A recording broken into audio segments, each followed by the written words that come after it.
पहला कानून है कि खरीदने का भी अधिकार पूंजीपति के पास। अब पूंजीपति कौन है?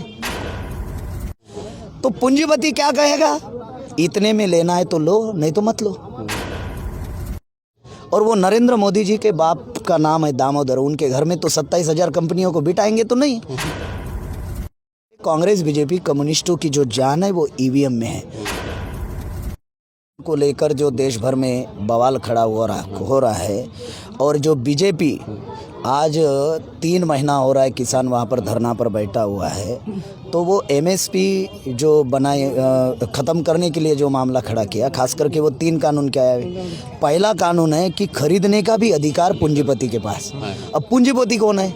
कोई SC ST OBC माइनॉरिटी है क्या? नहीं है। टाटा बिरला मफतलाल अंबानी अडानी ये सारे अपर कास्ट के लोग हैं, ब्राह्मण बनिया जाति के।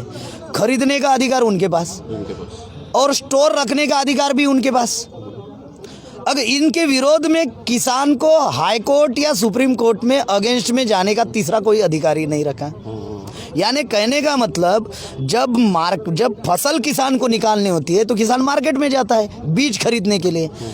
तो पूंजीपति क्या कहेगा, इतने में लेना है तो लो, नहीं तो मत लो। जब बीज खरीदेगा, अब जब बीज बोएगा और फसल निर्माण करेगा किसान, और जब बेचने के लिए पूंजीपति के पास जाएगा तब पूंजीपति क्या कहेगा, इतने में देना है तो दे, नहीं तो मत दे। यानी बीज खरीदते वक्त लेना है तो ले, नहीं तो मत ले। और खरीदते वक्त वो किसान का ना देना है तो दे, नहीं तो मत दे। ये ऐसा कानून इसलिए उन लोगों ने बनाया क्योंकि 27,000 कंपनियां भारत में आ रही, और वो नरेंद्र मोदी जी के बाप का नाम है दामोदर, उनके घर में तो 27,000 कंपनियों को बिठाएंगे तो नहीं। तो उनको तो ज़मीन चाहिए, पानी चाहिए, और कंपनियों को ज़मीन और पानी जो है ये किसान के पास है। अगर किसान की खेती बर्बाद कर दो, उदाहरण के लिए सरकारी स्कूल को ख़त्म कर दिया, उस वहाँ की सारी फैसिलिटीज़ ख़त्म कर दी, इस वजह से प्राइवेट स्कूल डेवलप हुए। आज सरकारी स्कूल बंद हो रही है। उसी प्रकार से खेती जो है उसका डेवलपमेंट जो है, उसका प्रॉफिट जो है वो ख़त्म कर दो ताकि किसान खेती करना बंद कर दे। अगर MSP ही अगर ख़त्म कर दो, सारे अधिकार पूंजीपति के पास दो, और किसान के पास लड़ाई लड़ने का भी और कोर्ट का भी अधिकार ना रखो, तो किसान तंग आकर एक तो 2 काम करेगा। एक तो वो सुसाइड करेगा, नहीं तो फिर अपना ज़मीन बेच देगा। एक तो सुसाइड करेगा, नहीं तो अपना ज़मीन बेच देगा। तो बामसेप के द्वारा, बामसेप ने 85 ऑफशूट विंग हमने बनाई। तो राष्ट्रीय किसान मोर्चा दिल्ली में पिछले 3 महीने से उधर हमारा राष्ट्रीय किसान मोर्चा बैठा हुआ है। राम सुरेश वर्मा जी उधर बैठे हुए हैं।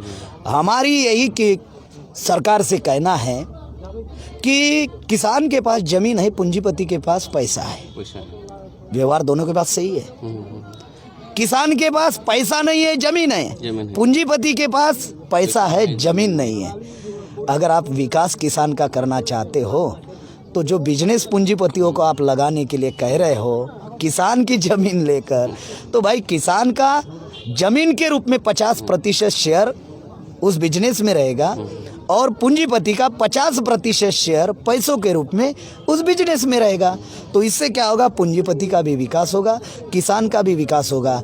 लेकिन वो किसान को पूंजीपति बनाना नहीं चाहते, किसान का कोई विकास करना नहीं चाहते, बल्कि वो किसान को रोड पर उतार कर उनको आत्महत्या करने के लिए मजबूर करना चाहते हैं, ज़मीन बेचने के लिए मजबूर करना चाहते हैं। ये षड्यंत्र है बीजेपी का। और ये ताकत उनको क्यों मिल रही? इतनी सारी किसान आंदोलन पूरे देश भर में चल रहा है, सिर्फ दिल्ली के 4 बॉर्डर पर जो दिखाया जा रहा है वहीं पर ही नहीं, पूरे देश में किसान आंदोलन चल रहा है। उस संदर्भ में भारत बंद किया गया है, चक्का जाम किया गया है, अभी जेल भरो अभियान भी शुरू होगा।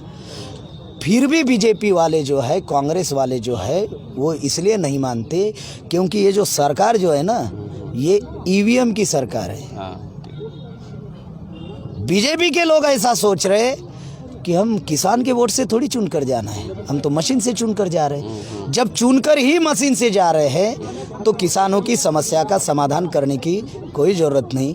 आपने किसान आंदोलन को लेकर जो सवाल पूछा, उस पर मैं यही जनता को मैसेज देना चाहता हूँ, ये मामला सिर्फ किसान का ही नहीं है। आज भारत के किसी भी जनता की समस्या का समाधान नहीं हो रहा है। चाहे एससी हो, एसटी हो, ओबीसी हो, माइनॉरिटी हो, विद्यार्थी हो, युवा हो, बेरोजगार हो, महिला हो, नौकरदार वर्ग हो या चाहे मजदूर वर्ग हो, किसी भी समस्या का समाधान आज कांग्रेस बीजेपी ने नहीं किया। उसका कारण है वर्तमान की मनुस्मृति इलेक्ट्रॉनिक वोटिंग मशीन है और वो मशीन से सारा खेल कर रहे हैं। इसलिए जनता को उनके कमर अगर तोड़नी है, जैसे राजा की जान एक कहानी आपने सुनी होगी तोते में थी, तो उसी प्रकार से कांग्रेस बीजेपी कम्युनिस्टों की जो जान है वो ईवीएम में है। अगर ईवीएम को ख़त्म कर दिया जाए तो ये 56 इंच का सीना 6 इंच पर आ जाएगा।